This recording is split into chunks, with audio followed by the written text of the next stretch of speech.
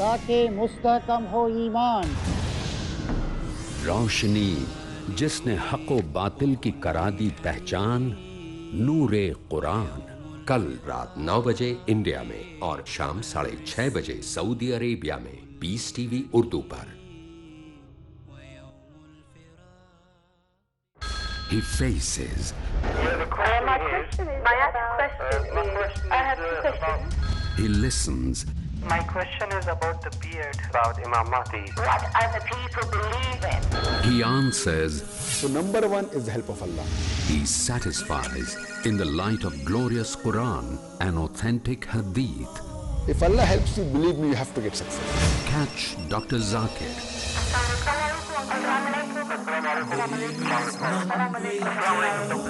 Then we have the next call, please.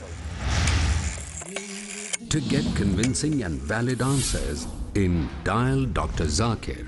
हर मंगल रात 8 बजे India में और शाम 5:30 बजे सऊदी अरेबिया में पीस टीवी उर्दू पर। Doctor R.K. नूर मोहम्मद। सहाबा-ए-किराम की ज़िंदगी अल्लाह और उसके रसूल सल्लल्लाहु अलैहि वसल्लम की मोहब्बत का बेहतरीन नमूना है। मोहब्बत रसूल में डूबकर और सहाबा-ए-किराम के नक्शे कदम पर चलकर ही हम खैर उम्मत होने का सबूत दे सकते हैं। दुनिया और आखिरत की कामयाबी के लिए देखिए प्रोग्राम आदाब ज़िंदगी। अखलाक व किरदार की हकीकी बुलंदी, आदाब ज़िंदगी। हर मंगल शाम 4 बजे इंडिया में और दोपहर 1:30 बजे सऊदी अरेबिया में पीस टीवी उर्दू पर।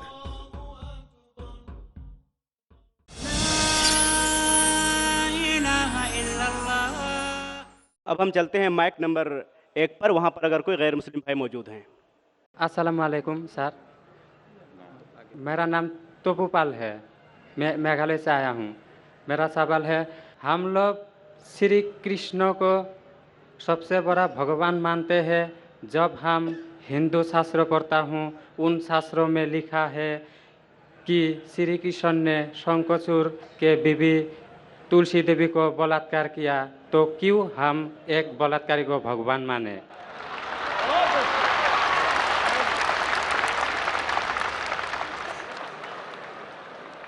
भाई साहब का सवाल है कि हम श्री कृष्ण को भगवान मानते हैं, अगर उसने बलात्कार किया है तो बलात्कारी को भगवान क्यों माने। भाई साहब, जैसे मैंने कहा कि मैं हिंदू धार्मिक किताब पढ़ चुका हूँ, वेद पढ़ चुका हूँ, महाभारत पढ़ चुका हूँ, रामायण पढ़ चुका हूँ, और मैं जब पब्लिक में प्रचार करता हूँ तो मैं ऐसा प्रचार करता हूँ, अच्छी बातें कहता हूँ, पढ़ता हूँ सब कुछ, यकसानियत की बात करता हूँ और कहता हूँ, इख्तिलाफ की नहीं करता हूँ। आपने जो सवाल पूछे कि क्यों मानते, मैं आपसे पूछूंगा आप क्यों मानते। आप अगर कहते नहीं मानना चाहिए तो आप मत मानो। तो मैं समझता हूं कि अगर श्री कृष्ण सही में भगवान के अवतार है, अगर सही में पैगंबर है, तो कोई भी पैगंबर बलात्कार नहीं कर सकता है। सर लिखा है, तो बोई में लिखा है, किताब ग्रंथ में लिखा है। भाई साहब, मैं जानता हूँ, मैं आपका जवाब देता हूँ, मैं जानता हूँ। मैंने नहीं कहा कि आप गलत कह रहे, मैं आपको कह रहा हूँ ना। मिसाल देता हूँ मैं, लूत अलैहिस्सलाम कुरान में लिखा है कि अल्लाह के पैगंबर है, ठीक है, लेकिन श्री कृष्ण अल्लाह के पैगंबर है, कुरान में नहीं लिखा है। लेकिन अल्लाह के रसूल फरमाते हैं कि इस धरती पे 1,24,000 पैगंबर भेजे, नाम से 25 है, उन 25 में से एक का नाम लूत अलैहिस्सलाम है। जब मैं बाइबल पढ़ता हूं, बाइबल में लिखा है कि लूत अलैहिस्सलाम ने जिना किया अपनी बेटियों के साथ। जो आपके शास्त्र में लिखा है उससे बड़ा गुनाह लिखा है बाइबल में। तो मैं क्या कहता हूं, वो बाइबल में गलत लिखा है। लूत अलैहिस्सलाम पे मैं इल्जाम लगा ही नहीं सकता हूं, क्योंकि लूत अलैहिस्सलाम अल्लाह के पैगंबर है। अब समझिए ना। तो मैं कहता हूं कि वो चीज जो बाइबल में है वो मिलावट है। अल्लाह के पैगंबर कभी भी अपनी बेटियों के साथ जिना नहीं कर सकते। तो मैं कहता हूं लूत अलैहिस्सलाम पैगंबर है, लेकिन वो चीज गलत है। जहां तक कि श्री कृष्ण का सवाल है, श्री कृष्ण का नाम कहीं भी कुरान में नहीं आया है, कहीं भी हदीस में नहीं आया है। लेकिन हमारे पैगंबर मोहम्मद सल्लल्लाहु अलैहि वसल्लम आखिरी पैगंबर फरमाते हैं कि दुनिया में 1,24,000 पैगंबर आ चुके। तो कोई मुझसे पूछता है क्या श्री कृष्ण पैगंबर हो सकते, तो मैं कहता हूं मुझे पता नहीं, हो भी सकते नहीं भी हो सकते। मैं ये नहीं कह सकता हूं कि कृष्ण अलैहिस्सलाम, ये नहीं कह सकता क्योंकि मैं जानता नहीं हूं, बराबर ना। लेकिन अगर है भी तो जितने पैगंबर आखिरी पैगंबर मोहम्मद सल्लल्लाहु अलैहि वसल्लम के पहले आए वो सिर्फ उन लोगों के लिए थे और उस वक्त के लिए थे। आज तुम्हें मानना चाहिए आखिरी पैगंबर मोहम्मद सल्लल्लाहु अलैहि वसल्लम। तो इसीलिए इस शास्त्र के बारे में मैं जानता हूँ, श्री कृष्ण के बारे में, मैं राधा के बारे में भी जानता हूँ, श्री कृष्ण की कितनी बीवियां तो भी जानता हूँ। श्री कृष्ण की 8 बीवियां थी, बाद में जंग के मैदान में 16,100 बीवियों से शादी किया, कुल मिला के उनके पास थे 16,108 बीवियां। कितनी? 16,108 बीवियां महाभारत में लिखा है, और उन 16,108 में से राधा उनकी बीवी नहीं थी। और आपने जो कहा वो भी सही है। अभी मैं ज्यादा तफसील से बात नहीं करना चाहता हूँ, लोग कहेंगे जाकिर तनकीद कर रहा है, तो इसीलिए मैं इस बात को कतई नहीं मानता हूं कि ये भगवान की तरफ से हो सकता है। आप समझते ना, अगर श्री कृष्ण खुदा के अवतार है या पैगंबर है तो कोई भी पैगंबर ऐसा नहीं कर सकता है। आप समझे ना, तो इसीलिए ये चीज में मैं नहीं मानता हूं। आप मानते ऐसा कर सकते हैं श्री कृष्ण? किताब में लिखा है तो लिखा है तो, लेकिन तो आप नहीं मानते हैं। बिल्कुल सही, बराबर। मैं भी नहीं मानता हूं, मैं भी नहीं मानता हूं, क्योंकि कोई भी भगवान के पैगंबर या अगर पैगंबर जो अच्छे इंसान, पैगंबर तो दूर की बात है, कोई भी अच्छा इंसान बलात्कार कर ही नहीं सकता। पैगंबर तो दूर की बात, आप समझे ना, कोई भी अच्छा धार्मिक इंसान बलात्कार नहीं कर सकता है। तो सवाल उठता है नहीं, इसीलिए मैं लोगों के सामने ये सब पेश नहीं करता हूं, नहीं तो लोग बोलेंगे ये झगड़े लड़ा रहा है। आप समझे ना, मैं झगड़े लड़ाना नहीं चाहता हूं। कुरान में नहीं लिखे क्या, जो चीज यकसा नहीं है वो पेश करके लोग को लेके आओ। कुरान में लिखे जो यकसा है उसके बारे में बात करो, लोगों को करीब लेके आओ। तो मैं आपसे पूछना चाहता हूं कि आप मानते खुदा एक है? पहले और थोड़ा बोलने दो। बोलिए। तो ग्रंथ में ऐसा क्यों लिखा गया है? कुरान में तो टॉप क्लास है, एक भी सवाल ऐसा नहीं है, क्लियर एकदम फर्स्ट क्लास है। क्यों लिखा बोलता हूं मैं, क्यों? क्योंकि जैसे मैंने पहले कहा कि वक्त के दौरान ये जितने किताबें कुरान के पहले आई वो महदूद थी, एक वक्त के लिए, एक लोगों के लिए। वक्त के दौरान बदलते गई और एडिशन आते गए। जैसा मैंने पहले कहा कि महाभारत असल में जब आप पूछेंगे पंडितों से, महाभारत सबसे पहली बार अर्जुन के ग्रैंडसन ने कहा था। महाभारत उस टाइम 8,000 श्लोक थे। उसने दोस्तों से कहा, बच्चों ने बाप ने बेटे से कहा, फिर वो बाप ने बेटे से कहा, अपने बेटे से कहा, कहने कहने से हो गए 24,000 श्लोक। अभी 8,000 से 24,000 16,000 तो कोई ना कोई लिखाएगा ना, खुदा ने थोड़ी लिखे, वो तो इंसान ने लिखे। आज के तारीख में 1,00,000 श्लोक है, तो ये सब मिलावट है ना, तो ऐसे मिलावट आती गई।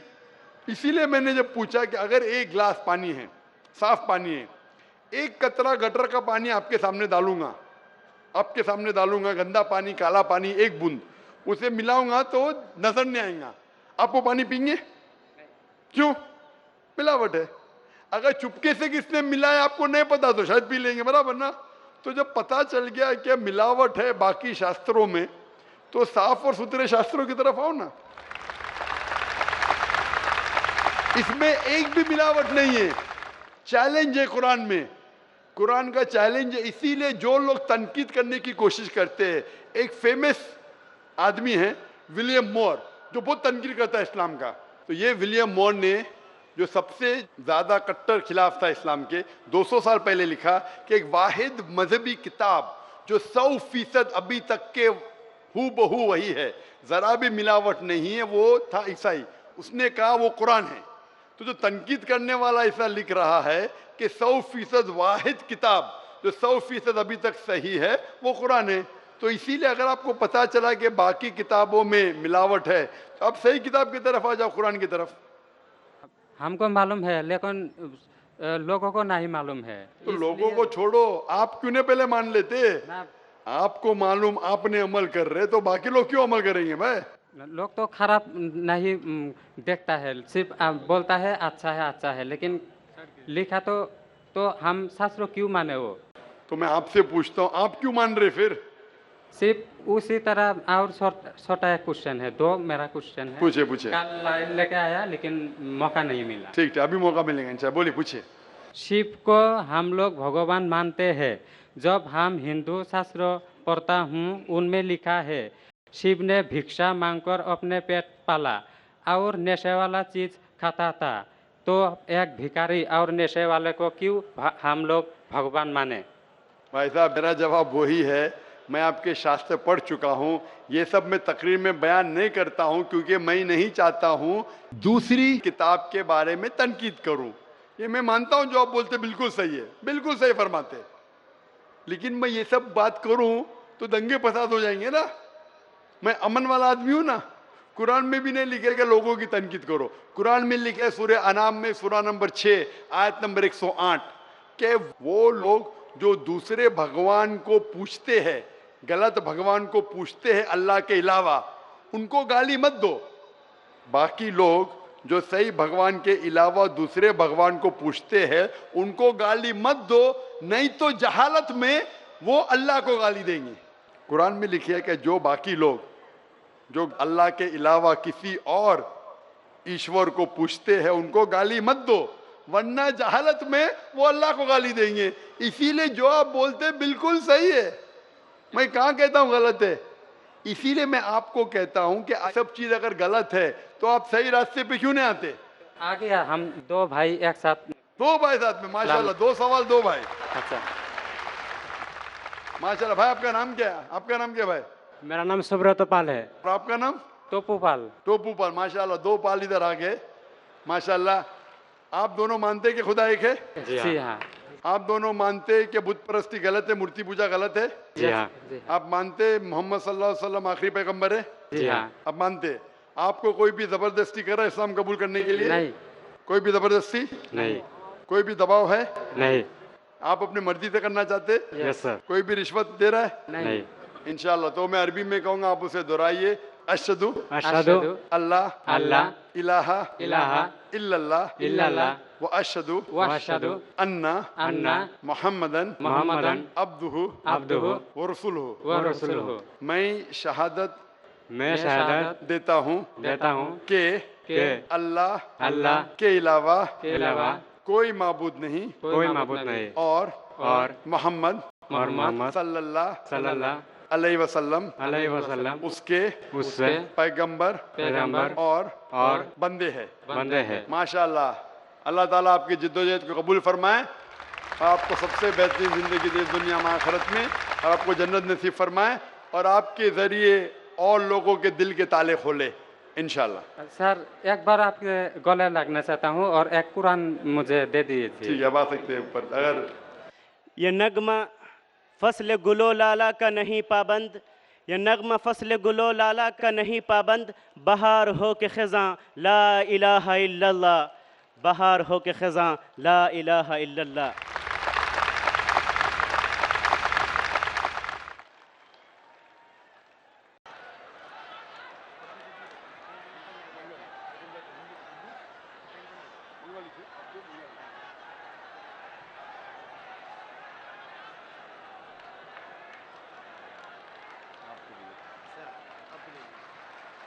और कुरान में मंगा दो ना।